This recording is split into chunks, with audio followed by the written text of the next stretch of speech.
먼저 세 분의 발표를 더 듣도록 하겠습니다. 주제를 가지고 먼저 한상도 선생님께서 한국 독립운동과 이 중국과의 관계를 좀 하도록 하겠습니다. 네, 안녕하세요. 소개받은 공국대학교 한상도입니다. 제가 오늘 말씀드릴 주제는요, 대한민국 임시정부와 중국 근현대사라는 이 학술회의 대주제에, 특히 대주제 부분에서 항일전쟁기 중국 측의 임정인식과 평가라는 제목으로 준비를 해봤습니다. 여기서 먼저 잠깐 이해를 돕기 위해서 말씀을 올리면요, 여기서 제가 범주로 설정한 항일전쟁이라 하면 우리가 통칭 중일전쟁으로 알고 있는 37년 7월 7일부터 45년 8월 15일 일본이 항복하게 되는 그 기간을 얘기를 합니다. 일부 학자는 31년 9월 18일 만주사변 때부터 항일전쟁이라고 설정하는 중국 소수 학자들도 있지만 일반적으로 우리의 중일전쟁이다 이렇게 이해해 주시면 될 것 같습니다. 그리고 제가 중국 측의 이렇게 주체를 중국 측의 임정인식을 이때 말하는 중국 측이라 하면 참 상당히 포괄적이죠. 막연한 범주가 되겠지만 저는 당시에 중국 국민당이 이끌었던 정부, 통칭 국민정부가 알려져 있지 않습니까? 그 정부와 또 중국 공산당 이 두 세력을, 두 집단을 주체로 삼았습니다. 왜 그러냐면 임정의 인식과 평가는 우리가 보조 말씀으로 올리면은 당시 중국 신문이나 또 다른 데 보면은 개인 차원이나 이런 데는 또 명분론적인 거나 심정적인 이렇게 보면요, 다 이게 안타까워하고 동정하고 도와야 된다. 그런 어떤 인륜이나 천륜에 부응하는 그런 표현이 나옵니다만, 예나 지금이나 또 그런 국민이나 상식적인 그런 생각과는 또 별도로 국가나 민족의 이익을 지켜야 되고 또 발전시켜야 되고 하는 그런 입장이기, 그런 어떤 의무라 그럴까요? 그런 주체이기 때문에 일반 국민들의 정서나 생각하고는 차이가 있을 수밖에 없다. 그래서 예나 지금이나 정부나 정치 이런 집단 정치계에서 말하는 것은 국익이라는 점을 우선적으로 하기 때문에 국민 개개인들의 어떤 개인적인 판단이나 평가와는 차이가 있을 수 있겠다. 우리가 그런 점도 함께 유념하고 참고를 하고 한번 넘어가도록 하겠습니다. 그 다음에 이제 목차 한번 참고를 하시고요. 두 번째 그래서 저는 이 오늘의 발표 내용을 국제정치적 측면에서는 임시정부를 어떻게 대했고 평가했답니다.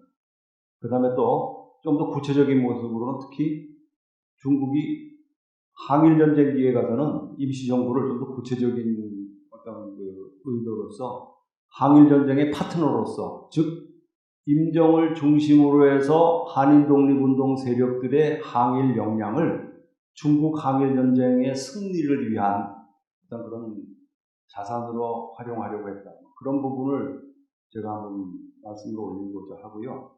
그 다음에는 또 이제 45년 일본의 항복, 2차 세계대전의 종전을 전후해서 그러면 일본이 항복하고 나서 전쟁이 끝나고 나면 어떡할 거예요? 이 부분이 굉장히 중요합니다. 중국 입장에서는 1894년, 95년 청일전쟁 때 중국은 조선을, 한반도를 뺏긴 거예요. 그래서 중국의 각종 신문이나 많은 중국 사람들이 제일 안타까워하는 부분이, 한중 관계에서 제일 안타까워하는 부분이 청일전쟁에서 조선을 잃어버린 거예요.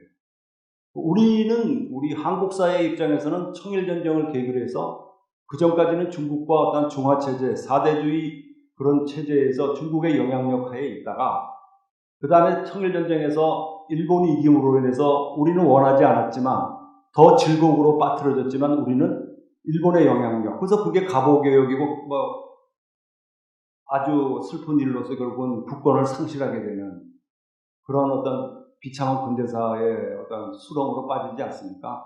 바로 그런 측면에서 좀 더 객관적으로 얘기하면 대륙 문명의 어떤 그 최전선 한반도가 중국 대륙의 그 해안과 맞닥뜨리는 그 대륙의 끝이라고 한다면 대륙 문명의 일원이었던 한국이 청일전쟁에서 일본이 이김으로 인해서 일본의 어떤 그 지배와 간섭을 받을 수밖에 없는 처지로 되면서 이때부터 한국과 한반도는 해양 문명으로 들어가요. 이건 우리가 원하든 원하지 않든. 그래서 지금도 그 체제, 2020년 지금의 시점도 특히 중국이 개혁개방하게 되는 지금으로부터 10년 전이나 20년 전, 21세기 들어와서 이때까지 지금도 여전히 큰 틀에서는 대륙 문명의 일원으로 있는 거예요. 그러나 중국이 부상하면서 또 그래서 사실은 우리 입장에서 볼 때는 미중 간의 각축은 한반도에게 있어서는 한반도가 다시 대륙 문명으로 가느냐 해양 문명으로 남느냐 그렇게 귀결될 수 있다고도 얘기할 수 있습니다. 그건 우리가 그런 부분을 소홀히 해서는 안 될 겁니다. 그게 우리의 내일과 내일에 나아갈 길 내지는 우리 민족의 명운과도 전혀 상관이 없는 일이라고 할 수 없기 때문에 지금의 상태가 바로 120년 전에 그러한 어떤 그 상황을 떠올리기에 제가 발표자로서 우선 본 내용에 앞서서 어떤 참고 도움의 말씀을 드렸습니다. 그래서 종전을 전후한 이 단계에 와서는 또 중국의 국민당 정부나 공산당 입장에서는 또 그 전과는 조금 또 달라집니다. 그들 입장, 그건 당연하지 않겠습니까? 전쟁이 끝나더라도 이제 한반도에 누군가가 한민족 정부가 들었을 거야. 그러면 국민당 정부나 공산당 정권 입장에서는 당연히 중국 측과 우호적인 친중적인 그런 정권이 들어서는 것이 중국 정부 입장에서는 전통적인 중화체제의 한반도의 중화체제를 부활시킬 수 있는 그러한 어떤 그 로드맵을 그러한 어떤 그 미래에 대한 비전을 왜 준비하지 않았겠습니까? 그러한 어떤 정치적 그런 그 환경 이런 것을 배경으로 해서 결국은 임시정부도 그런 가운데서 한인 독립운동 세력과 한민족을 대표하는 그런 가치였기 때문에 그러한 상황을 배경으로 해서 임시정부의 어떤 위상과 임시정부의 어떤 그 활동, 처신도 그러한 맥락에서 우리가 살펴봐야 되겠다. 이렇게 제가 말씀을 올리고 본 내용으로 들어가 보도록 하겠습니다. 자, 그 다음에 이제 제가 1페이지에 이미지를 하나 올렸죠. 이게 사진입니다. 이게 여러분 보시다시피 신화일보 41년 3월 1일, 이게 좀 3.1절 기념행사예요. 중국에서 거행됐던 주로 임시정부가 주최한 거죠. 임시정부가 주최했던 3.1절 기념행사입니다. 왼쪽에 있는 이미지입니다. 그 제목이 뭡니까? 한국 3.1절 22주년 기념대회에서 중국인들에게, 이거 중국 동포라고 얘기했지만 중국민들에게 알리는 글이야. 드리는 말씀, 이런 정도로 해석할 수 있습니다. 아시다시피 3.1운동은 우리가 19년 일어났지만 그 이후 우리 독립운동 전 기간을 통해서 매년 3월 1일은 우리 독립운동 세력들이 또는 중국에 계시는 우리 동포들이 3.1운동의 어떤 숭고함과 역사성을 기뻐하면서도 또 망국의 어떤 이런 부분을 슬퍼하고 빨리 나라를 되찾아야겠다는 어떤 각오를 다지는 그러한 어떤 현장이었고 기념 행사였다. 그래서 제가 특히 신화일보는 여러분 아시다시피 37년 중일전쟁 이후 성립된 중국의 제2차 국공학자 국민당 공산당이 우선 합해서 일본을 물리치자라는 그런 어떤 합의에 의해서 맺어진 항일전 국공합작으로 인해서 중국 공산당 대표가 중국의 임시 전시수도였던 충칭에 설치한 충칭 판사처 그 인물이 바로 이제 쩌월라야하고 똥비우에 의해서 이제 주울레와 동필무 이런 분들이 중경 판사처의 중공 대표단입니다. 그 기관에서 발행한 선전지가 바로 신화일보입니다. 자, 그리고 이제 오른쪽에 그렇기 때문에 더 의미가 있는 거예요. 우리가 생각할 때 중국 공산당이 임시정부가 주관했던 3.1운동 기념행사를 이렇게 신문 한 면 다 쓴 거예요. 이런 큰 관심이 있었구나. 이런 점을 우리가 한번 좀 신선하게 주목해 볼 수 있지 않겠습니까? 자, 그 다음에 오른쪽에 있는 부분은 또 뭡니까? 가장 우리가 아프고 어떤 각오를 되살려야 되는 각성의 날, 분발의 어떤 그런 날이었던 8월 29일, 경술국치일. 그거 있죠? 한번 보실까요? 조선국치 34주년 한국임시정부 개회기념. 이게 뭡니까? 신화일보 44년 8월 29일자 기사에도 역시 한 면을 할애해서 한국의 우리로 말하면 국치 34주년 기념일날 한국임시정부가 기념식을 열었다. 기념식을 개최했다. 이 기사입니다.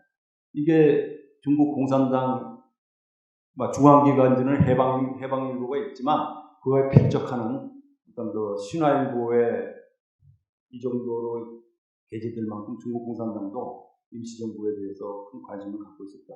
이런 점을 먼저 한번 우리가 주목하고 넘어가도록 하죠. 그 다음에 이제 두 번째, 그러면 중국 측이 국제정치적 측면에서 임시정부를 평가했는데 그 부분을 국제정치적 측면에서는 어떻게 임정을 관리하고 평가했던가, 이런 주제로 한번 살펴보겠어요. 먼저 연합국으로서의 위상 확보에 따른 중국 정부의 입장이 이제 변하게 되는 거죠. 이 얘기는 뭐냐면 특히 이제 중국 제2차 세계대전 1941년 12월 8일 9일 이름하여 이제 아시아 태평양 경쟁, 일본이 진주 하와이를 공격하면서 미국과 일본의 전쟁이 시작되지 않습니까? 그래서 전쟁이 가면서 그 전까지는 사실은 중국은 일본의 어떤 반식민지적인 상황이었지 연합국으로서 어떤 이렇게 관심의 대상이 되지 못했어요.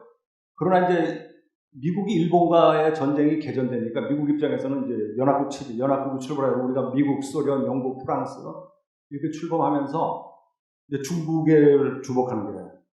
일본과 싸우기 위해서는 미국 입장에서는 승리를 목표로 해서 자신들의 어떤 희생도 좀 덜어야 되고, 그리고 중국, 일본과의 싸움을 승리를 이루기 위해서는 아시아의 어떤 반일운동 세력들의 도움을 받아야 돼요.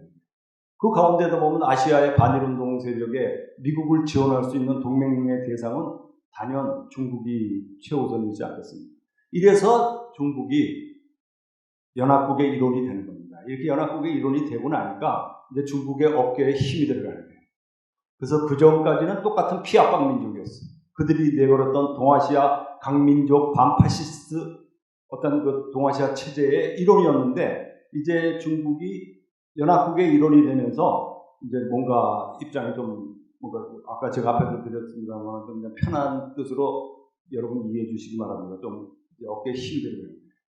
그래서 이제 그렇게 들어가면서 특히 그 이후에 이제 미국 입장에서는 중국의 역할을 요구하고 기대하면서 또 하나는 아시아의 일본의 기본적인 전장이 아시아거든, 동남아시아거든.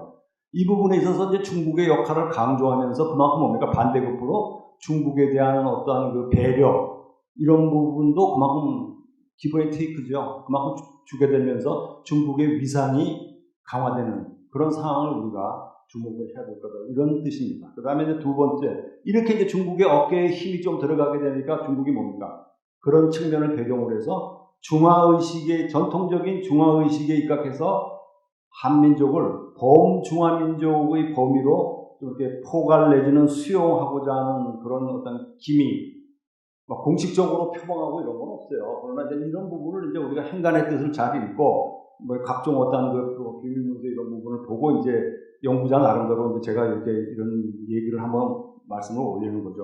범중화민족의 범위로 이렇게 포괄하라는 그런 시도가 있습니다. 바로 그래도 제가 그 밑에 당시 중국 국민당 정부의 그 비서장, 당 비서장 했던 이제 우티에청, 그 오철성, 우리가 이제 주자와하고 우티에청이 그리고 이제 천리프, 청거후 이런 진과부, 진리프, 오철성, 주가와 이런 분들이 이제 대개 중국 국민당 측의 핵심 인물들입니다. 그 중에 그런 인물 중에 한 분인 우티에청이 이제 이 말한 내용이 뭐냐?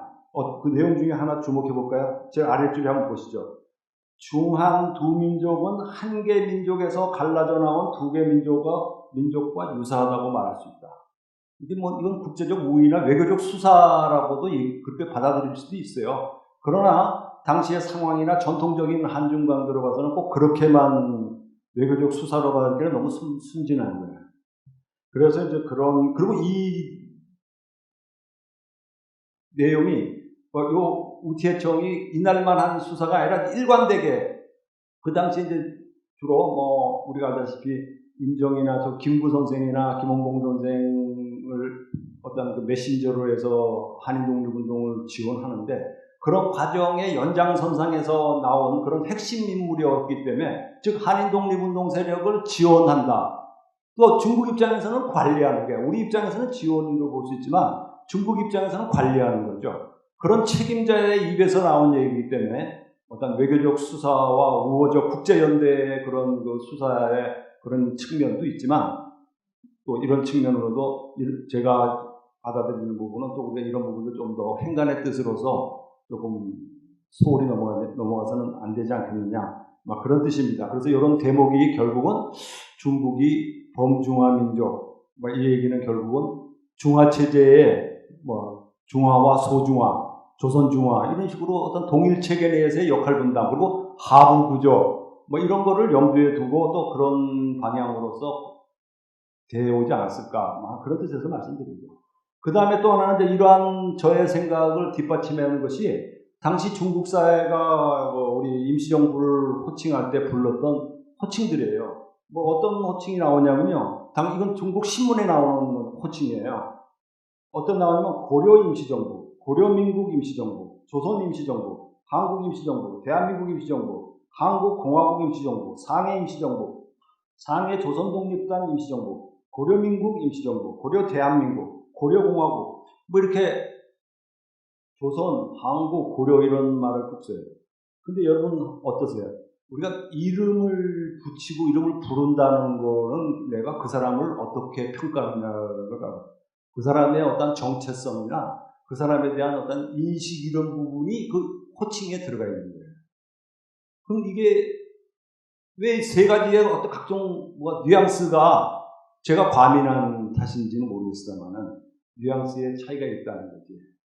그건 이제 그런 부분에 대해서 제가 여러분 혹시 나중에 시간 되시면 조경환 선생이 쓰신 백강회고록에 보면 이런 부분에 대한 좀 더 구체적인 얘기가 나옵니다. 그래서 제가 그 부분 그것도 한번 참고로 하시고요. 그 다음에 이제 이 호칭에 그래서 제가 이미지를 한번 좀 이해를 돕기 위해서 실제로 오른쪽에 있는 보이시죠? 고려 제호 조직 임시정부. 고려는 호가 이제 상하이를 나타내는 한자어거든요. 상하이에서 임시정부를 조직했다. 이게 고려라고 했어요. 이게 이제 중국의 신보, 납신자, 아래의 신자는 신보 1919년 9월 26일자예요.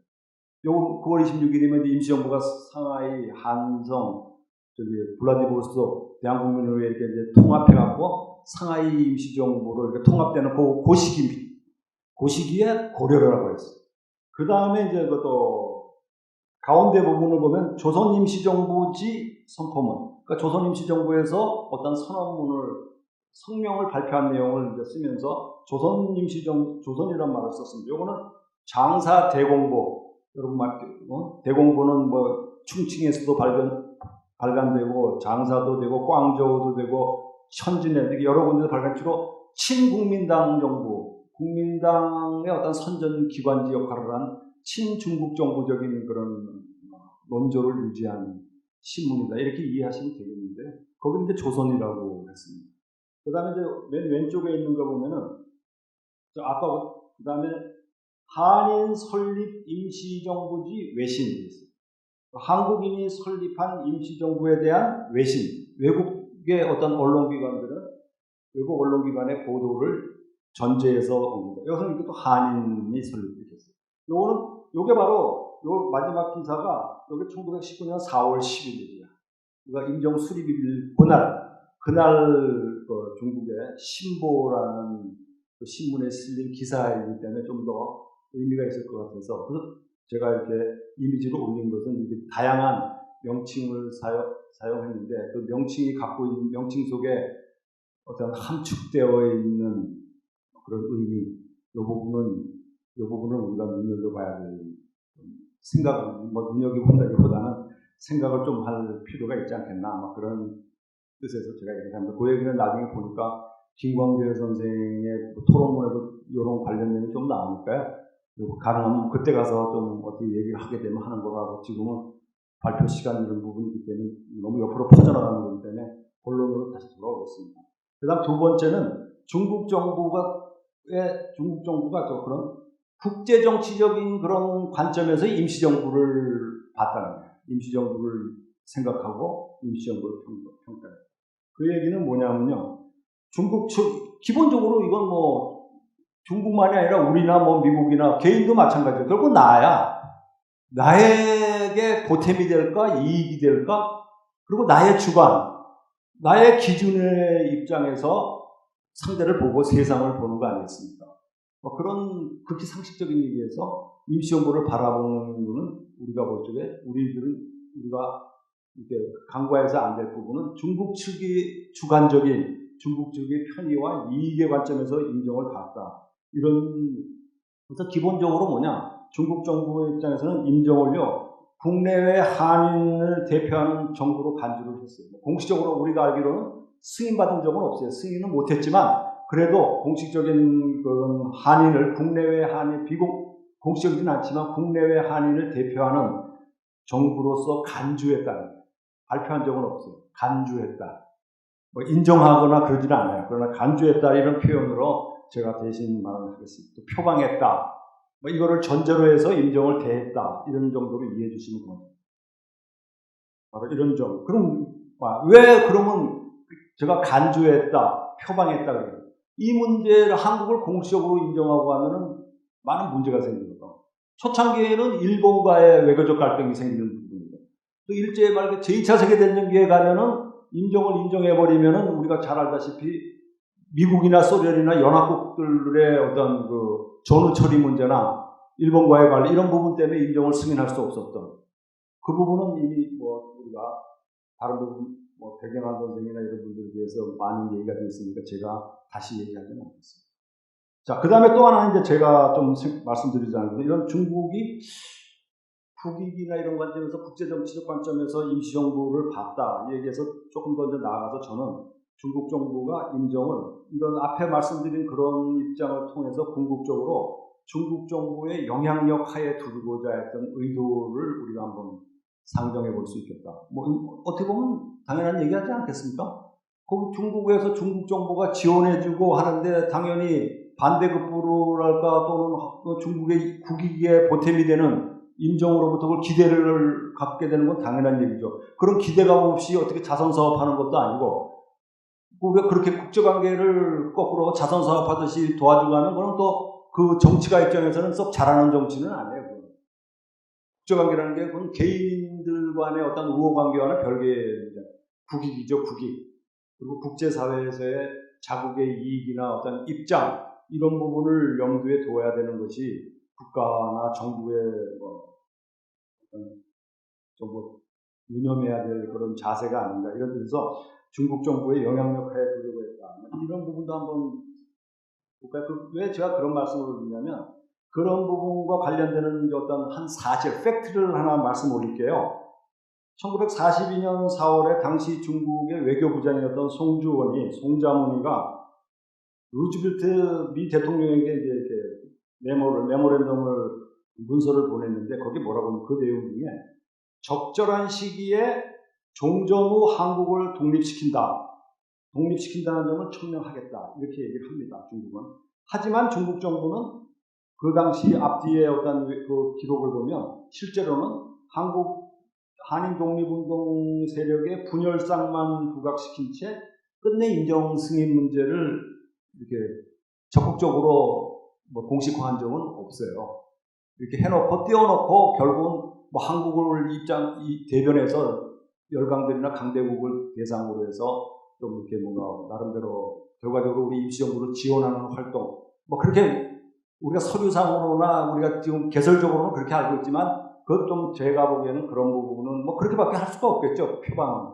그러나 이제 속내가 어땠을까 이런 부분까지 조금 더 이제 그동안에 연구도 많고 하기 때문에 우리도 이제 조금 그런 부분에 대해서 조금 더 미시적이고 조금 더 이렇게 분석적인 그런 접근이 필요하지 않겠는가 그런 뜻이에요. 교훈으로 삼고자 하는 뜻입니다. 자, 왜 제가 이 말씀을 드리냐면 바로 이게 다음에 김구 선생의 말씀을 한번 들어보면 제 얘기에 대해서 여러분도 수긍하실 수 있을 거라고. 김구 선생이 이렇게 말씀하세요. 중국 정부에 소속되어 있는 각 기관들은 시종 우리를 부를 때 임시정부라는 명의를 쓰지 않아. 이거 아픈 얘기입니다. 임종 주석인 김구 선생께서 중국 정부가 우리 임시정부를 임시정부라고 부르지 않는다는 거야. 하지만 명의를 쓰지 않으면 공개적으로 왕래도 잘 하려고 하지 않아. 칠칠항전, 즉 중일전쟁 이전에는 일본과의 교섭에서 분쟁이 우려될 수 있었기 때문에 그랬겠지만 이제 중일전쟁이 시작된 후에도 의식관계라고 하면 외교적 의식, 형식적, 정치적 그런 관계라고 하면서 임시정부를 부를 때 정부라고 부르지 않는다는 거예요. 이게 김구 선생이 하신 말씀입니다. 김구 선생이 오죽해서 이런 분통을 임종주석인데 함부로 쓰겠어요? 이게 김구 선생이 뭐냐면 쓰신 백범 김구 선생이 하신 말씀을 모아놓은 그 책에 나와 있는 거니까 여러분들 혹시 나중에 참고로 한번 해보십시오. 참고로. 자, 이 맥락에서 제가 하나만 더 제 얘기를 뒷받침할 수 있는 자료를 드리면 이 얘기를 통해서 임시정부는 김구 선생의 어떤 홀대나 경시에 대한 분노가 느껴진다. 아마 이 정도로 제가 또 부연 설명하는 것도 또 다음 생각하고요. 다음으로 넘어가도록 하겠습니다. 자, 이런 것이 이제 당시 중국 국민당 정부의 입장입니다. 그럼 다음으로 중국 공산당의 또 임시정부를 바라보는 그런 건 어떨까요? 그래서 중국 공산당의 속내와 대표방 이런 제목입니다. 첫 번째, 초기의 비판적 입장. 초기에, 즉 수립 초기. 아까 앞에 이준식 관장님도 발표에서도 나왔습니다만 1919년 4월 달에 임종이 상하이에서 수립될 때 대체로 중국 공산당 창당대회하고 장소가 거의 가깝거든요. 그 단계로 우리가 상상을 해보면 될 것 같아요. 그 단계에서 보면 초기는 중국 공산당 입장에서는요, 임종을 뭡니까? 부르주아지 집단으로 자본주의적인 집단이고 정근대적인 어떤 봉건적 이런 명망가들이 모인 집단 이런 입장을 가지고 있었어요. 그래서 상당히 비판적이었습니다. 임종이. 우리가 충분히 이해할 수 있잖아요. 중국은 공산당인데 공산주의를 표방하는 입장에서 자본주의 내지는 자유민주주의를 공화제를 표방했던 임종에 대해서 긍정적일 수는 없었던 거겠죠. 제가 구체적으로 한번 볼까요? 중국 공산당의 입장을 알 수 있는 어떤 내용으로 23년 7월 달에요. 중국 공산당은 중앙위원회 명의로요. 다음과 같은 워싱턴 그때 개최됐던 워싱턴 회의에 대한 그 임종의 태도를 가르쳐서 이렇게 얘기를 합니다. 워싱턴 개최 시기 임종의 활동을 가리켜서 스스로 혁명 노력은 하지 않고 워싱턴 회의에 호소하고 외세의 승인을 받아 성공하기를 바라고 있다. 이렇게 나태하게 외부 세력에 의존하는 국민이 군벌 열강의 구조적 관계를 이해할 것이며 어떻게 자주국가를 건설할 수 있겠는가라고 임종의 외교론을 비판합니다. 상당히 언짢을 수도 있겠지만 이게 당시 국민당 중국 공산당이 임종을 바라보던 23년 시점의 인식입니다. 그러다가 이런 중국 공산당의 인식도 이제 변하죠. 그래서 이제 중일전 특히 하나의 어떤 분기점이 되는 게 중일전쟁 후에는 왜 그럴까요? 중일전쟁 이후에 제2차 국공합작이 성립되면서 이제 국민당도 공산당도 중국 국민당과 함께 항일이 최우선이야. 그럼 항일이라는 중국 항일 전쟁의 체계 속에서 대한민국 임시정부로 대표되는 중국 내에서 활동하는 한인 독립운동 세력은 중국 항일 전쟁의 국제적 지원군이야. 국제 연대 세력이 되는 거예요. 즉 동반자적인 그런 관계가 되기 때문에 그러한 상황을 배경으로 해서 중국 공산당의 임종에 대한 입장도 우호적으로 바뀌어가게 됩니다. 이런 대표적인 예가 아까 말씀드렸지만 신화일보에 보면요. 굉장히 많아요. 제가 보기에는 15개 정도 제가 뽑아보니까 신화일보에 김구, 조소왕, 이청천, 김약산 등등 해갖고요. 당시 임종 국무위원들의 어떤 논설, 주장 이런 부분을 거의 우리로 말하면 신문으로 말하면 한 반면 굉장히 많은 지면을 할애해갖고 임시정부 요인들의 어떤 논설을 게재를 합니다. 그리고 임시정부의 동정, 임시정부의 활동 이런 부분에 대해서 신화일보에서 굉장히 많이 보도를 해요. 이건 상대적으로 당시 연안에 있던 해방일보에는 뭐 임시정부에 대한 관련 기사가 몇 개 없어요. 전체적으로 제가 다 찾아봤는데 몇 개 없지만 유독 제2차 국공합작의 현장인 충칭에서 발간된 신화일보에서 임시정부에 대한 이렇게 관심이 많다. 이런 부분을 우리가 한번 왜 그랬을까? 무엇을 지향하고 무엇을 바랐을까? 뭐 이런 부분까지 조금 더 분석적으로 한번 살펴볼 필요가 있지 않을까? 뭐 이렇게 말씀드리고 다음으로 넘어가도록 하겠습니다. 다음, 좀 더 이제 한 걸음 나가서 중국 항일전쟁의 파트너로서 임시정부의 활동에 기대하고 또 가능하면 임시정부를 활용하고 임시정부의 도움을 받고 싶어 했던 거예요. 그래서 먼저, 그러기 위해서는 전제가 뭐겠어요? 임정을 한인독립운동의 최고 지휘기관으로서 설정해야 돼요. 그래서 그게 나온 것이 최고 지휘기관으로 설정해야 되기 때문에 그 임정을 우선 항일전쟁 역량의 일부로서 임정의 기여 가치를 주목하게 되고 그 다음에 임정을 한인독립운동 세력의 구심점으로 주목을 하는 거고 아래 부분에 그래서 제가 뭐 참고로 잠깐 옮겨놔 봤어요. 이게 그 내용이 이게 이제 소정이라고 샤오정이라고 이제 주로 그 당시 그 중국 국민당 정부의 김구 선생과 한국독립당 및 대한민국 임시정부를 지원해주는 어떤 실무적인 그 책임을 졌던 인물이 샤오정이에요. 소정이라 하시는 분인데 그분이 이제 나중에 회고하신 내용 중에 한번 참고로 보십사하고 제가 실어봤습니다. 그 다음에 두 번째는 이제 임정을 중심으로 해서 그러기 위해서는 임정의 한인독립운동을 지도하는 기관으로서 임정을 어떤 리더십을 확보하게 해서 임정의 리드하에 임정의 지도력 하에 한인독립운동 세력이 중국 항일전쟁에 참전하는 그런 구도인 거죠. 그래서 그러기 위해서는 전제가 뭐예요? 임정을 중심으로 한인독립운동 세력들을 단결시켜야 되는 거죠. 그래서 이제 우리가 1939년 8월에 그 중국의 그 충칭 외곽에 있는 시장, 기강에서 열렸던 7당 통일회의 이런 것이 바로 그런 맥락에서 볼 수 있는 거예요. 이 7당 통일회의도 주제는 중국 국민당 정부의 지원하에서 이 회의가 열린 거지. 회의가 열렸다는 그런 어떤 팩트를 주목하게 되는 거죠. 그래서 여기서 나온 기본이 뭐냐면 이때 기본은 뭐냐면 한인독립운동 세력들이 단결을 해야 되는데 기본 전제가 하나 있어. 중국 정부가 제시한 전제가 있어. 그건 뭐야? 반공이야. 그러니까 즉 친공적이거나 용공적인 한인단체는 참가할 수가 없던 거야. 그래서 조선민족해방동맹이나 조선민족전의동맹 뭐 이런 부분에 대해서는 국민당 정부가 보이콧하는 거예요. 응? 이래서 사실은 이 기강 통일회의가 또 깨지는 거죠. 결국 결렬되고 마는 막 이렇게 되는 그런 즉 오늘의 주제에서 중요한 거는 이런 거를 주관할 때 임시정부를 리더십을 확보하도록 만드는데 기본 전제가 뭐였다? 반공이었다.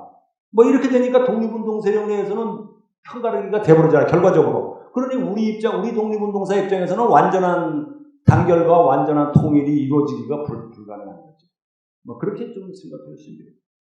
자, 그래서 그 다음에 이렇게 해서 통합임시정부 그 결과로서 임시정부를 이제 중심으로 해서 독립운동 세력의 단결을 이끌어내서 우리가 알고 있는 이제 통합임정체제 즉 민족혁명당이나 해방동맹이나 조선혁명자연맹 등 그동안 임정운영에 조금 비판적인 입장이었던 그런 독립운동 세력들이 이제 임정에 가서 우리가 명실상 무한 통합임정체제를 출범시키지 않습니까? 이때 임정을 그 상황에 이때 중국 정부의 의도와 중국 정부의 기대를 알려줄 수 있는 그런 사실을 이제 제가 또 중국 신문을 통해서 신문 기사를 통해서 한번 여러분께 소개해 오도록 하겠습니다.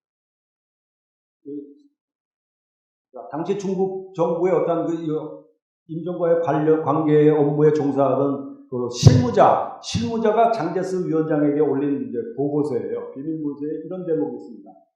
어떤 그 임정을 구심점으로 해야 된다는 그거 관련해서 이미 상당한 실력을 갖추고 있는 데다 여러 광복단체와도 긴밀한 연계를 취하고 있는 대한민국 임시정부가 이 임무를 완수할 가장 적당한 기구라고 이렇게 실무자가 보고서를 올리는 거예요. 이런 부분이 이제 바로 우리가 중국 정부가 임정을 구심점으로 해서 한인독립운동 세력을 단결시키면서 기대했던 효과, 왜 그랬을까? 제가 오늘 말씀드린 그런 접근에 대한 어떤 걸 설명해 줄 수 있는 자료로서 우리가 볼 수 있겠다. 그 다음에 또 하나는 이제 중앙문화협회, 숭커 송바가 회장인 중앙문화협회 1944년 10월 8일 날 소집된 중앙문화협회創立 2주년 기념식에서요. 숭커 이사장이, 숭커는 이제 우리가 아는 순원 선생의 아들이라고 이렇게 알고 있지 않습니까? 숭커, 그 당시 중국 사회에서는 특히 국민당 정부 입장에서는 굉장히 어떤 명목상으로는 장제스 위원장 다음에 랭킹 몇 위 안에 들어갈 정도의 거물이고 명망가시죠. 큰 인물이죠. 이분이 말씀하신 중에 이런 대목이 있어요.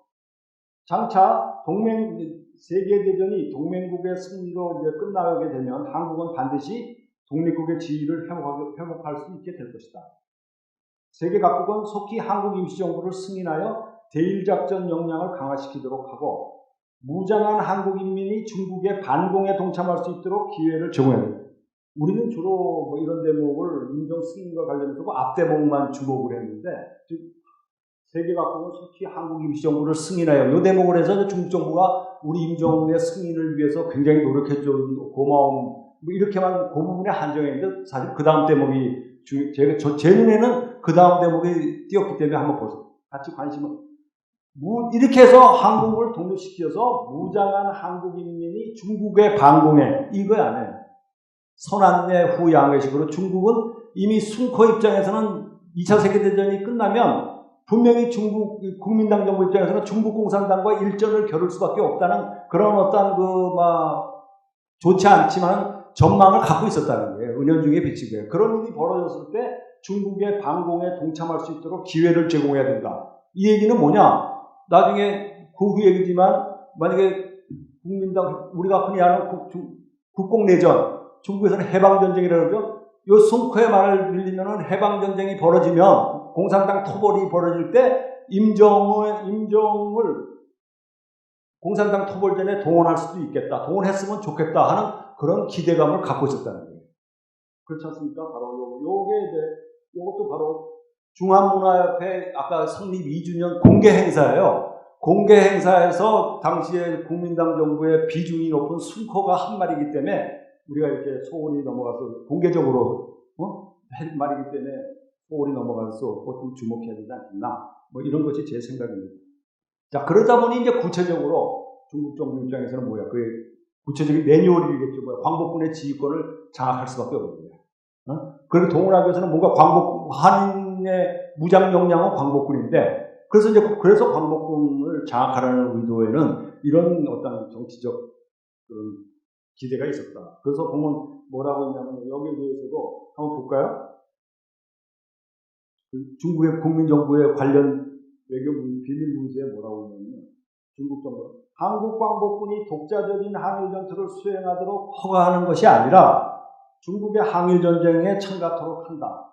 라는 전제하에서 광복군을 임정에 소속시키는 것에 반대하고 중국 군정부에 예속시킨다는 방침을 정한 겁니다. 이거를 이제 우리 한국사 독립운동사 입장에서는 주로 한국 광복군 행동, 국외준성, 한국 광복군 활동을 위한 9가지 규칙. 우리 입장에서는 그렇게 해석하는데 이게 중국 입장에서는 그렇게 할 수밖에 없는 거예요. 그게 뭐냐? 할 수밖에 없는 여러 가지 이유 중에 하나가 뭐다? 장차 중국 국공내전이 벌어졌을 때 공산당을 토벌할 때 한국 독립운동의 무장 역량을 동원할 그런 계획을 그런 어떤 로드맵 같은 부분과 연결되어 있다는 거예요. 네? 그래서 이제 우리가 그런 부분을 조금 더 주목하고 간과해서는 안 되겠다. 이런 말씀을 드리고 싶은 겁니다. 자, 그 다음 다음에 또 넘어가 볼까요? 자, 그 다음에 이제 마지막 장으로, 이게 결국은 앞에 44년까지 왔지 않습니까? 그럼 이제 종전 후 임시정부를 친중 우호 세력으로 상정했어요. 이거는 국민당 정부나 공산당 정부나 똑같습니다. 그러나 결과적으로 어떻게 했어? 포기할 수밖에 없는 거예요. 그래서 제가 이름을 방기라고 했어요. 방치하고 포기할 수밖에 없고. 그거는 이제 중국 정부가 자기 발등에 국공내전, 해방전쟁이라는 어떤 발등에 불이 떨어지기 때문에 임시정부를 챙길 만한 여력이 없었다. 그렇게 해서 이제 항일전쟁기 중국 정부의 임정에 대한 인식과 평가는 그렇게 좀 허무하고 안타깝게 끝이 나게 된다. 그 얘기를 한번 그 부분을 살펴보자 이 얘기입니다. 자, 마지막으로 조금만 좀 주목해 주십시오. 자, 한반도에 대한 종전 직전에 중국 정부는 중국 측은 한반도에 대한 영향력 행사를 위한 어떤 전쟁 후에 한반도에 대한 영향력을 행사를 위한 준비를 합니다. 첫 번째는 뭐예요? 소련의 어떤 그 만주나 한반도 점령을 제일 우려합니다. 이거는 중국 입장에서는 당연히 미영 프랑스의 지원을 받죠. 미국이나 영국이나 프랑스 입장에서도 중국이 소련을 견제하겠다. 이거는 뭐 당연히 지원받을 수 있는 그런 준비를 하게 되고, 그런 큰 틀에서, 그래서 한반도에 대한 영향력을 회복하고 영향력을 행사하는 발판으로서 임정의 대표성을 더 강화시킵니다. 그래서 가능하면 임정이 한국에 돌아가서 한국에서 장차 실시될 민간 선거를 통해서 민간 정부가 구성될 때 대한민국 임시정부가 정식 정부로 선출될 수 있다면 중국의 계획은 완수가 되는 겁니다. 막 그런 어떤 구상을 갖고 있었다. 그래서 임정을 한민족을 대표하는 정부로 지원해서 집권이 가능하도록 지원했다. 그러나 여러분 아시다시피 45년 8월 15일은 또 한중관계나 중국사나 세계사적으로 뭡니까? 한 시대, 우리가 시대 구분도 제2차 세계대전의 종료와 일본의 항복을 기점으로 해서 현대로 보지 않습니까? 그 전까지는 근대로 보고. 이건 명확한 패러다임의 차이가 있는 거예요. 전쟁이 끝났지만 뭡니까? 새로 닥친 사회는 미소가 중심이 되는 냉전체제야. 이데올로기의 시대가 본격화된 겁니다. 냉전체제가 되면서 남쪽에 미군정이 들어오고 한반도 북쪽에 소련 군정이 들어오니까 중국이 설 땅이 없어. 중국은 뭡니까? n분의 1일 뿐이야. 연합국의 한 역량이고, 연합국 중에서도 막 크게 이렇게 다른 연합국에 비해서 큰 소리 칠 수 있을 만한 그런 어떤 국제적 지적 위상을 갖고 있지는 못한 그런 입장에서 미국의 눈치를 볼 수밖에 없는 거예요. 그러면서 이제 미국이 주도하게 되니까 국민당 정부는 미국의 눈치를 보게 되고, 그러다가 거기서 내후 외환식으로 미국의 눈치를 보는데 안에서는 뭡니까? 그래서 공산당과의 장차 중국 대륙의 어떤 지배권을 놓고 공산당과의 다툼이 벌어져요. 그게 우리가 흔히 아는 해방전, 우리 국공내전, 중국사에서는 해방전쟁이라고 그러죠. 이 해방전쟁이 터지게 되죠. 그래서 당시 중국 신문 기사를 좀 살펴보면요. 한국의 해방을 축하하는 중국 언론 기사에서 임정을 지목해서 그 이전에 그렇게 임정을 주목하고 임정을 주체로 내세웠는데, 우리로 말하면 미군정기, 해방정국기의 한반도의 동향을 보도한 중국 신문 기사에서 임정을 지목하고 임정에 대한 기대감이나 이런 부분은 거의 없어요. 거의 없는 게 아니라 상대적으로 많이 줄어듭니다. 줄어들어서 결과적으로 이제 어떤 일이 벌어지냐면은 결국 한 좋은 대목이 있죠. 그래서 한 대목이 마지막으로 한 말씀 드리면 이런 거죠. 마지막으로 보면은 중경대공보, 천진대공보 45년 9월 12일자입니다. 아까 국민당 정부의 입장을 대변하는 선정기관 역할을 했던 대공보의 기사를 보면 이런 대목이 있어요. 한국 혁명가와 전체 인민은 중국이 되었건 미주가 되었건 소련이 되었건 아니면 조선 국내든 일본이든 간에 어디에선가 반드시 대표대회를 소집하여 한국 임시정부를 광범위한 민주기초의회에 세울 필요가 있다. 이렇게 보도를 합니다. 근데 여기서 말하는 한국 임시정부를 광범한 민주기초의회에 세운다는, 이때 말하는 한국 임시정부는 대한민국 임시정부가 아니에요. 미군정기에서 그때 나오는 뭡니까? 일단 어떤 프로세스 과정에서 등장하게 되는 진짜 한국의 남북의 한국인 각 정치 세력들을 결집한 정치 세력들이 그들의 어떤 토론과 어떤 그런 과정을 통해서 그들을 대표할 수 있는 민간인 정부, 정식 정부를 세우는 과도적인 정부로서의 임시정부야. 그래서 이때 말하는 임시정부는 우리가 아는 대한민국 임시정부가 아니라는 거예요. 이렇게 해서 이제 대체로 항일전쟁이 중국 정부가 기대했던 임시정부는 종전과 함께, 우리로는 해방과 함께 세계사적 어떤 패러다임이 냉전체제의 도래와 함께 이제 그 이전까지의 중국 측이 기대했던 임시정부에 대한 기대감, 이런 부분은 그로서 안타깝지만은 끝날 수밖에 없는 그런 상황이 됐다. 이렇게 마무리 말씀을 드리면서 제 발표를 마치도록 하겠습니다. 여러분 대단히 고맙습니다.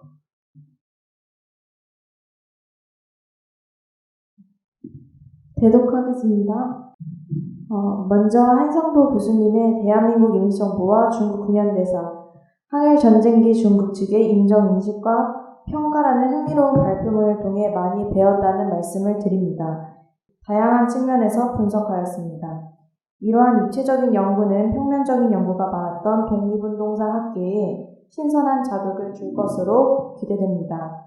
잘 아시다시피 한 교수님은 중국 관내 지역 한국 독립운동사 연구에서 가장 권위 있는 연구자 가운데 한 분이십니다.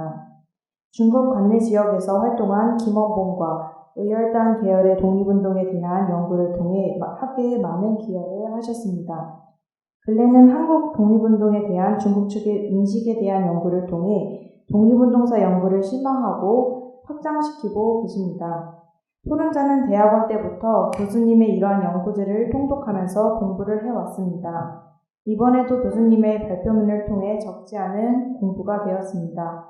다음은 발표문을 읽으면서 궁금했던 몇 가지의 사항에 대해 질문을 드리는 것으로 토론을 대신하고자 합니다. 중국 국민당 정부가 임시정부를 승인하지 않은 배경에 대한 해석입니다. 발표문 2장 2절에서는 중국 정부가 임시정부 및 한국 독립운동 진영을 자신의 영향력 하에 가두어 두기 위해 임시정부를 승인하지 않았다고 서술되어 있습니다.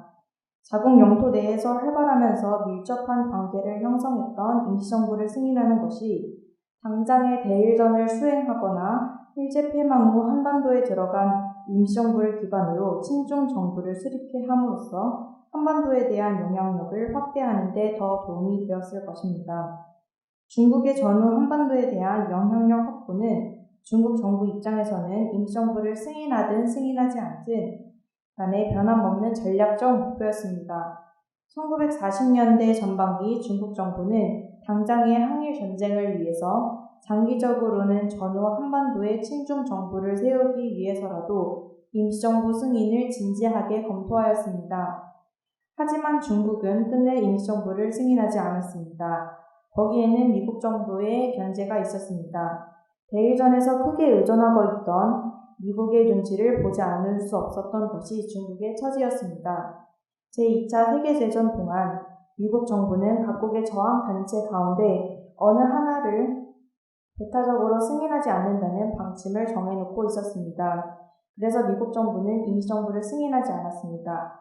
여러 차례 임시정부 승인을 적극적으로 검토하던 중국은 미국의 눈치를 보다 결국 임시정부를 승인하지 못했습니다. 이에 대해 선생님의 고견을 말씀해 주시기 바랍니다.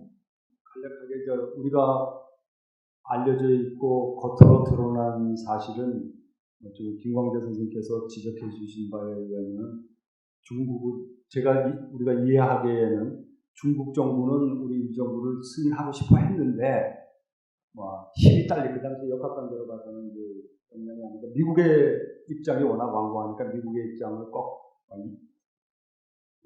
미국의 입장을 이해하거나 미국을 설득시키거나 그럴 만한 역량이 안 되기 때문에 못한 거지. 진심은 대한민국 임시정부를 승인해주고 싶었다. 이런 뜻으로 말씀하신 겁니다.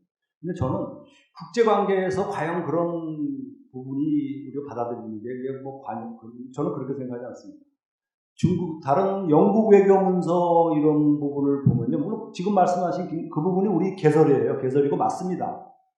드러난 거로는 중국 측의 입장은 미국에게 떠넘김으로 인해서 미국 측이 그게 맞긴 맞아요. 당시에 어떤 파워 폴리틱스이기 때문에 미국이 안 돼! 이러면 중국 입장에서도 어떻게 할 수는 없었지만 그러나 제가 말씀드리고 하는 것은 중국을 이렇게 원망하거나 욕하지 않는 게 아니라 우리가 그걸 똑바로 받아들여야 된다는 거죠. 그게 국제관계라는 거예요. 그렇지만 중국이 그러면 결코 우리를 그러면 임시정부를 그렇게 해주고 싶어 했겠네. 저는 그렇지 않다고. 그 부분을 저도 그렇지 않다고 단정은 못합니다만 그 부분을 그렇게 단순하게 받아들여서는 안 된다는 거죠. 그것이 국제관계이기 때문에 이 부분은 우리가 지금 겪고 있는 이런 코로나 문제나 이런 부분에서 보십시오. 어제 오늘 자국 내에 어떤 코로나 감염 증세의 상황에 따라서 국제관계가 막 바뀌는 거예요. 외교관계가 표방이. 이게 국제관계야.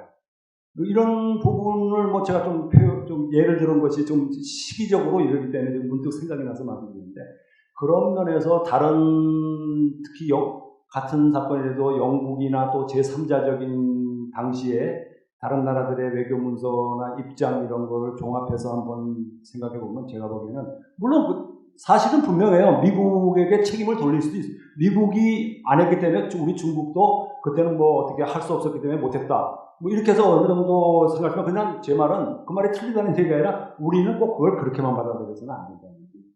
그 얘기는 중국 입장에서도 그렇게 자국의 입장에서 소련도 의식하고 미국도 의식하고 이래서 얻은 결론이고 얻은 결론에서 미국의 그 탓을 조금 돌리는 측면, 원인으로 돌리는 측면도 있지 중국이 결코 우리를 승인하겠다 그런 것에 대한 어떤 그 너무 순박한 그 수용은 조금 우리가 국제 정세를 바라보거나 이런 측면에서 조금 한번 미처 우리가 그런 부분을 생각을 안 하고 있기 때문에 그런 부분에 대한 경각의 의미를 한번 가져보자. 뭐 이런 뜻으로 제가 말씀드린 거다. 그렇게 이해해 주시면 고맙겠습니다. 다음으로 중국 내 임시정부에 대한 인식은 관민 간의 편차가 있었습니다. 발표문에서는 1944년 중한문화협회의 손과 이사장의 임시정부 승인 요청 발언을 인용하면서 이것을 중국 정부의 구상으로 서술하고 있었습니다.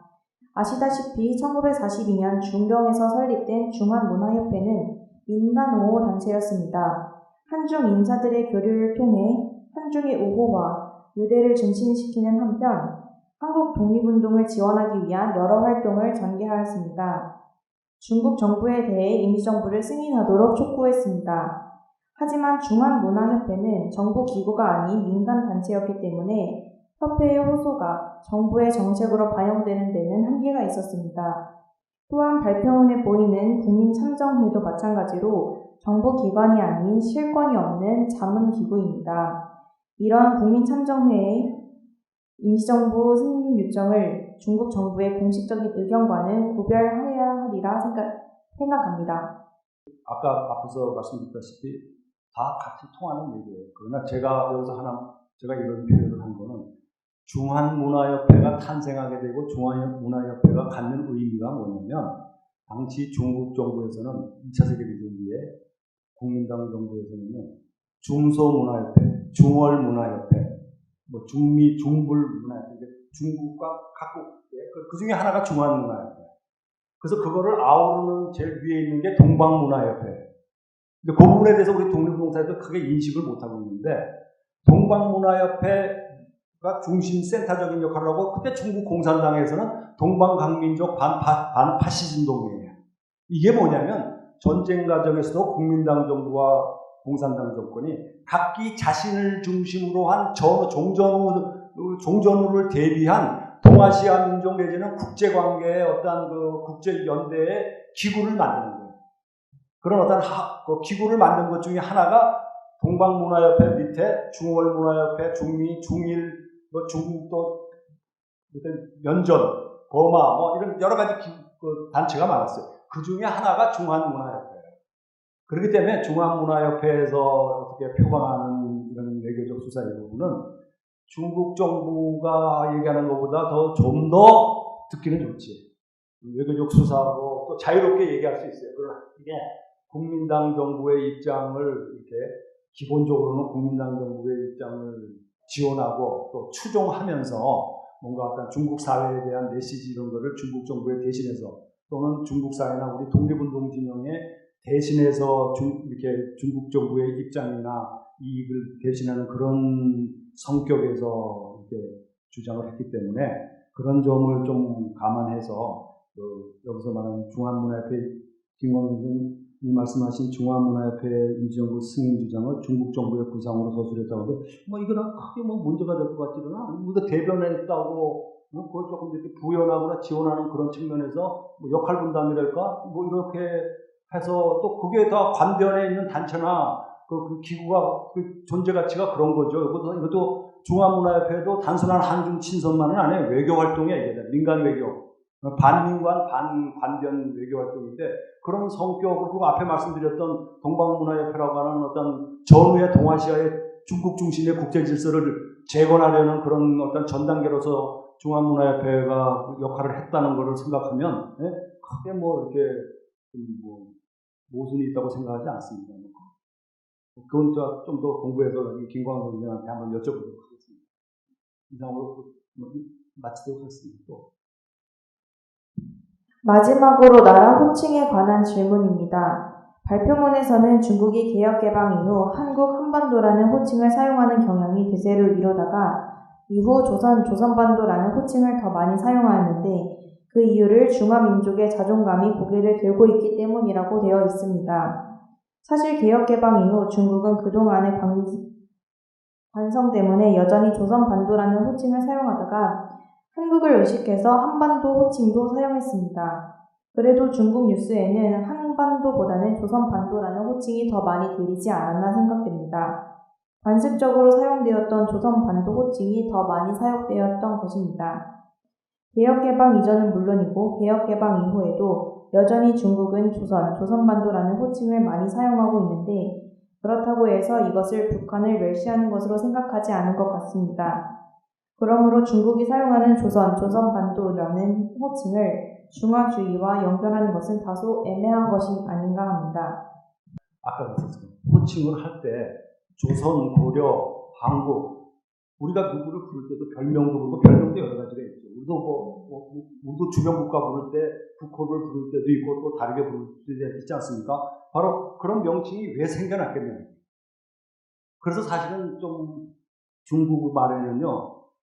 고려 다음에 까오리 빵즈 이래갖고 빵즈 그게 뭐 이제 방자야. 우리 이도령과 한때 나오는 방자라는 그 방자라는 것도 있고 한자가 조경환 선생 같은 경우에 쓴 방주는 예를 들어 상해방 뭐라고 조금 부정적인 이런 불법적인 의미에서의 어떤 그 그룹들 뭐 이런 뉘앙스를 갖는 그런 말들이 있거든요. 지금은 안 쓰지만 이때는 지금 현재를 얘기하는 게 아니라 기본은 지금 뭡니까? 항해전쟁 이미 지금으로부터 100몇십 년 전의 얘기예요.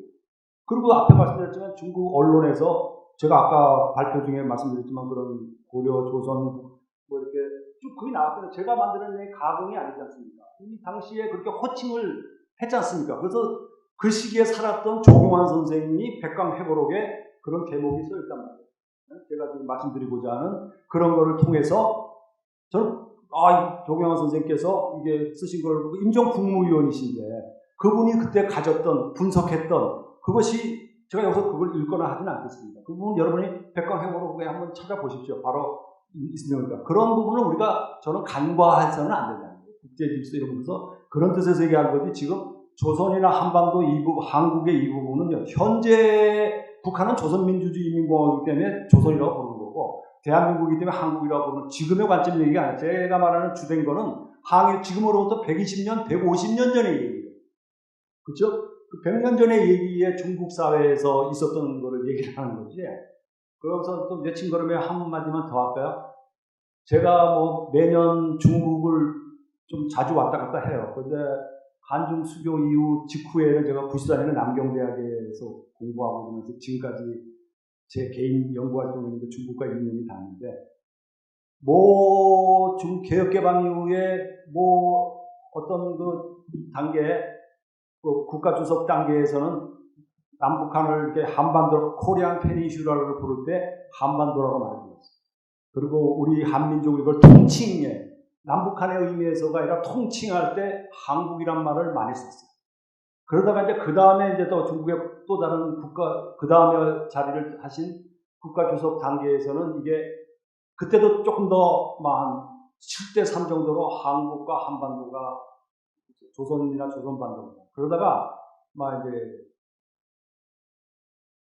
제가 과민해서 그렇죠. 제가 너무 센시티브한 거라고 생각할지 모르지만 최근에 와서 중국이 최근에 와서 한번 눈여겨보세요. 신문이나 이런 데 보면 한국시보나 뭐 또 기타 중국 신문들 보면 앞에 말했던 통칭, 남북한이 아니라 통칭할 때 보면 예전에는 한반도로 했던 게 어느 순간에 차오시엔반도로 바뀌었어요. 그렇기 때문에 제가 앞에 일제 그 항해전쟁기에 있었던 호칭이 지금도 변함이 없는 거야. 그건 호칭이 변하는 건 인식이 변함이 없는 거예요. 지금도 여전히 어떤 그 한국을 대하는 대명사, 대표하는 지칭으로서는 경우에 따라서는 그렇지만은, 그러니까 남쪽으로 할 때는 분명히 한국이고 북한, 조선 이게 분명해.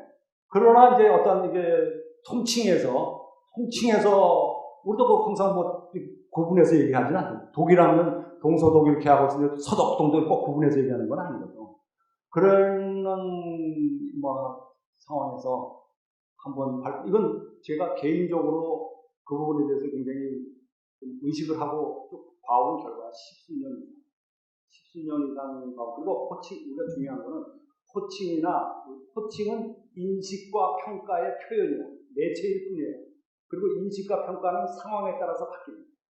저 개인도 제가 연령에 따라 바뀔 수 있고, 제가 처한 사회적 환경에 따라서 저의 표현이나 단어도 바뀔 수 있는 거거든요. 그리고 바뀌는 게 정상이죠, 어떻게 보면. 그런 점을 우리가 말씀드려서 그런 부분을까지 우리가 좀 생각하면 우리가 좀 더 중국에 대한 인식이나 한중 관계에 대한 부분도 좀 더 객관적으로 이해할 수 있는 그런 것을 발표 기회가 하기 때문에 저도 발표자의 한 사람으로서 그런 부분에 대한 기대효과 이런 부분에서 그런 말씀을 드립니다. 그런 말씀을 하겠습니다. 예, 그 중국 정부의 그 임정에 대한 입장과 관련해서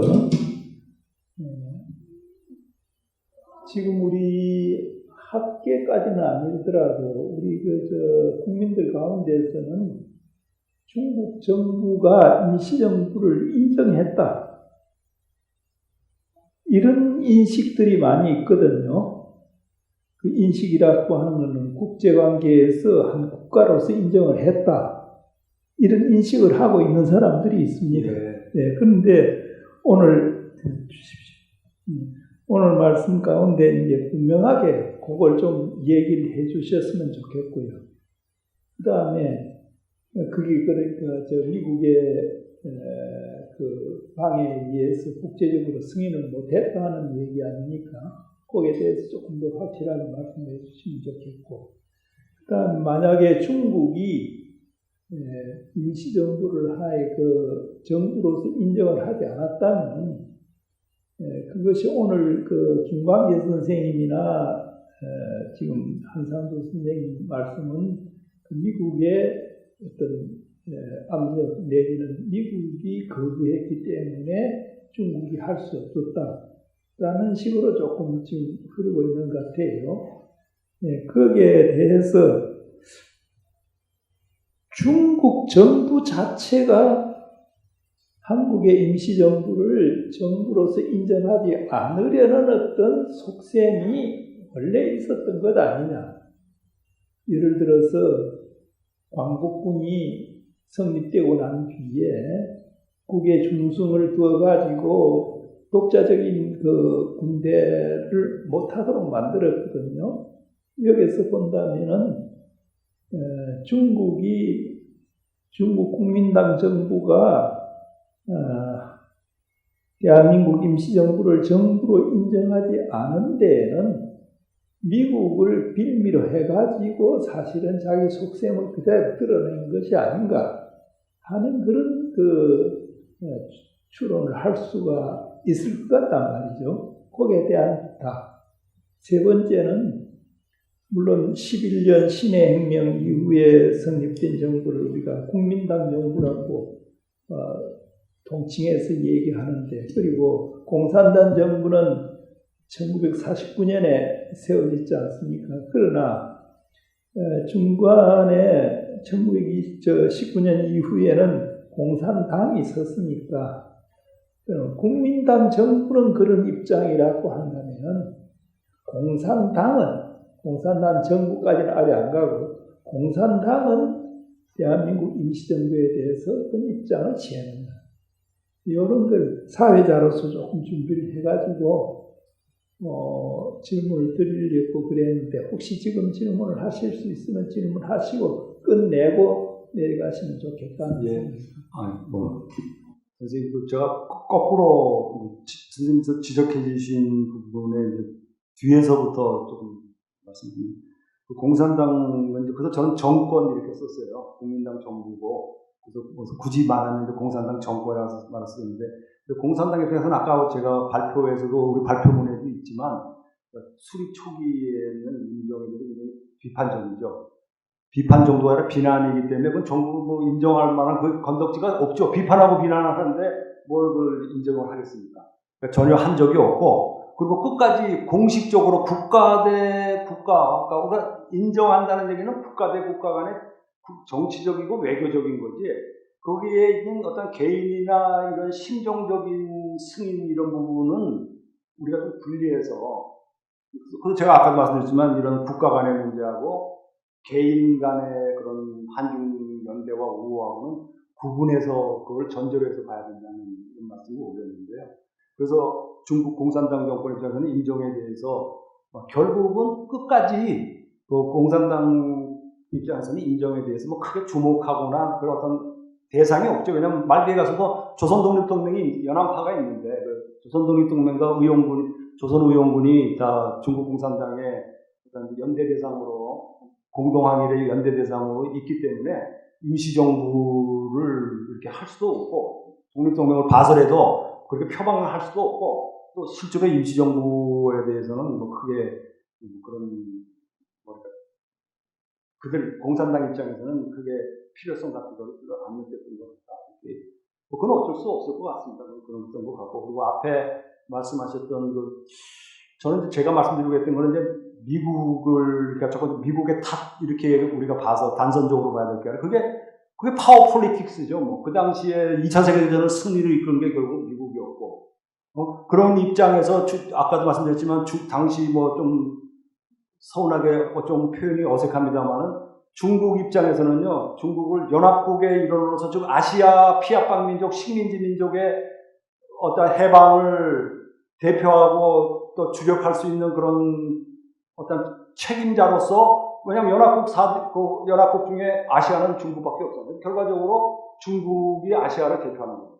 그러니까 미국 입장에서는 또 그 당시 말고 아시아를 크게 이렇게 주목하거나 어떤 평가를 높이 평가 안 하는 입장에서는 거꾸로 또 지리적으로 봐서도 일본하고 가깝고 하기 때문에 이제 중국의 역할을 기대해서 항일 전쟁을 일본과의 전쟁을 빨리 끝내기 위해서 이제 중국을 연합국의 일원으로 집어넣었기 때문에 당장 어떤 국제 정치의 역학 관계에서 중국이 미국의 입장을 거스를 수 있는, 그게 중국 입장에서는 그게 중국의 국익을 지키는 일이죠. 그 당시로서는 중국이 미국과 이렇게 맞설 수 있는 그런 상황이 안 됐기 때문에, 지금의 뭐 미중 관계 이런 부분하고 이런 관점에서 그거를 접근해서는 안 된다고. 그러니까 뭐 도광양해 뭐 그때는 그런 게 뭐 우리가 말했던 후진타오에 이제 도광양해가 필요한 시기였다. 그때도 조금 더 실력을 키워야 되는 그런 시기였기 때문에 중국 입장에서는 미국의 눈치를 봐야 되고, 또 미국의 지원이 없으면 중국이 또 항일전쟁 이후에 중국 국민당 정부가 중국의 어떤 통치권을 장악해 나가는 과정에서도 국민당 정부 혼자는 그게 어렵다는 걸 알고 있었기 때문에 그것까지 내다보고, 또 그러다 보면 그 과정에서 공산당하고도 어떤 그 다툼이 있을 거라는 걸 예상했기 때문에 미국의 지원과 미국의 신임이 절대적이었기 때문에 미국이 노하는 대한민국 임시정부 승인을 중국이 거스를 수가 없었던, 그거를 우리는 좀 아프게, 그게 힘의 논리의, 역시 역학관계를 관점에서 봐야지 그거를 좀 무슨 주정적인 좀 아쉬움이나 이렇게 보아서 뭐 그럴 건 아니라고 생각합니다. 그래서 중국 입장도 우리가 이해를 해야 되는 거고, 또 하나는 이제 앞에 말씀하실 때 이제 중국 정부가 뭐 일반 국민들은 대한민국 정부를 승인했다 하는데, 근데 아까도 했지만 우리가 뭐 헌법정부 시대로부터 이제 중국의 뭐 최고 지도자로 추앙받고 계시는 순원 선생 이래에 뭐 다 심정적으로 또 중화문화협회 이런 데서도 다 그 뭐 결의안도 만들고요, 결의안도 통과시키고 하지만은 실제적으로 국가와 국가의 승인은 뭔가 또 다른 어떤 국제 정치적인 그런 부분에서 뒷받침이 돼야 될 부분인데, 그런 부분에서는 중국은 뭐 국민당 정부든 공산당 정권이든 대한민국 임시정부를 승인한 사실이 없는 거는 사실 아닙니다. 그래서 그 부분을 우리가 명확하게 알아야 돼요.